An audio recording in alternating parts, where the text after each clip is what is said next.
Hello guys, welcome to our YouTube channel. Today we learn that specific remedy. Section 147.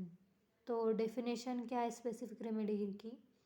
Specific remedy according to homeopathy denotes the one which shows the greatest similarity to the totality of the symptom of a given case of natural disease. This medicine will and must be the most suitable, the most certain homeopathic remedy.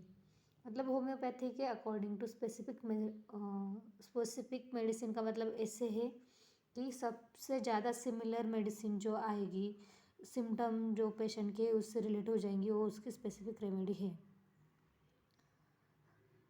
Discussion. To cure natural disease, a specific medicine of the case is to be selected. In this search for homeopathic specific remedy, the most striking, singular, uncommon, and peculiar sign and symptom of the case of disease, and chiefly and mostly solely to be kept in view. The more general and undefined symptom like loss of appetite, headache, debility, restless sleep, discomfort, and so far demand but little attention when of vague and definite character, unless qualified or more accurately described as a symptom of such a general nature are observed in almost every disease and from almost every drug. Such characteristic sign and symptom constitute the totality of that cases. The medicine which shows the greatest similarity to the totality is termed as a specific remedy. मतलब जो medicine ज़्यादा से ज़्यादा greatest similarity दिखाती है disease के साथ, वो उसकी स्पेसिफिक मेडिसिन है. The most certain homeopathic remedy for the particular case of disease.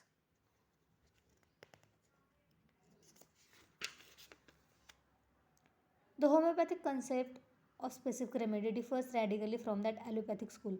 मतलब होम्योपैथी में जो स्पेसिफिक रेमेडिसिन की जो कंसेप्ट है वो पूरे से पूरे अलग है एलोपैथिक स्कूल से. According to allopathic school of medicine, the specific medicine mean the medicine which can cure all the cases of particular disease. मतलब हो एलोपैथी के अकॉर्डिंग स्पेसिफिक मेडिसिन है कि जो पर्टिकुलर और डिसीज क्योर कर सकती है. In other words all the case of particular disease, मतलब अलग भाषा में उसको बोले जाए तो हर एक डिसीज़ के लिए अलग अलग मेडिसिन, जैसे कि typhoid, tuberculosis etcetera, can be cured by particular medicine, वो एक मेडिसिन से क्योर्ड हो सकते हैं. Which is to be called as the specific medicine of that disease. फिर उस मेडिसिन को उस डिसीज़ के लिए स्पेसिफिक मेडिसिन कह सकते हैं. So in allopathic medical science they have specific medicine for a nosological name disease. मतलब एलोपैथिक स्कूल में स्पेसिफिक मेडिसिन है अलग अलग डिसीज़ के लिए, जो एक नोजोलॉजिकल नाम दिया हुआ है डिसीज़ के लिए, उसके लिए मेडिसिन भी है. एग्जाम्पल क्या है? अगर क्लोरोफेनिकॉल क्यूअर्स टाइफाइड, अगर टाइफाइड हुआ तो हम क्लोरोफेनिकॉल से क्योर कर सकते. So we're suffering from typhoid it will be cured by chloramphenicol. Here chloramphenicol is the specific remedy for typhoid, क्योंकि वो टाइफाइड को क्योर करती है. अब डिफरेंस देखा जाए होम्योपैथिक एंड एलोपैथिक कंसेप्ट में. But in homeopathy for instance nux vomica is a frequently use medicine in diarrhoea, but it never be a specific for diarrhoea for that reason. मतलब homeopathy में अगर patient को diarrhoea हुआ है किसी patient को, तो हम नक्सवामिका से उसको क्योर कर सकते, पर नक्सवामिका ये मेडिसिन स्पेसिफिक मेडिसिन नहीं है डायरिया के लिए. According to homeopathic concept it can not cure all the cases of diarrhoea. मतलब होम्योपैथी के अकॉर्डिंगली नक्स ओमिका पूरे जो केसेस आते डायरिया की उस सबको क्योर नहीं कर सकती, किसी एक को ही क्योर कर सकती है. On the other hand in all cases which manifest nux vomica group of symptom it's specific and curative, but in no other circumstances. एक ही इंडिविजुअल में वो स्पेसिफिक होगी, बाकी के इसमें नहीं. In homeopathy there is no specific remedy according to the name of the disease.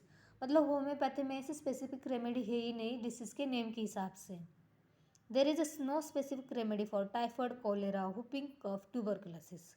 A medicine can only be specific in a particular case at a particular time, only when the patient manifests the most similar symptom to that particular medicine. मतलब specific medicine तभी रहेगी उस time के लिए, उस cases के लिए जब सिम्टम आते, और वो भी ऐसे जो पूरे के पूरे सिम्टम मैनिफेस्ट कर जाते हैं वो पर्सन से. As no two patients are ever alike, all dogs suffering from the same disease. मतलब दो इंडिविजुअल कभी भी एक ही डिसीज से सफ़र नहीं कर सकते, उनमें कुछ ना कुछ अलग रहता है, हर एक इंडिविजुअल रहता है।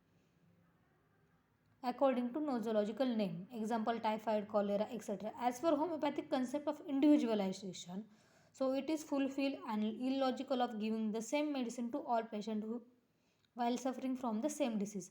मतलब होम्योपैथी के हिसाब से ये इलॉजिकल है कि एक ही मेडिसिन सबको देना है उस डिसीज़ के लिए। Thank you.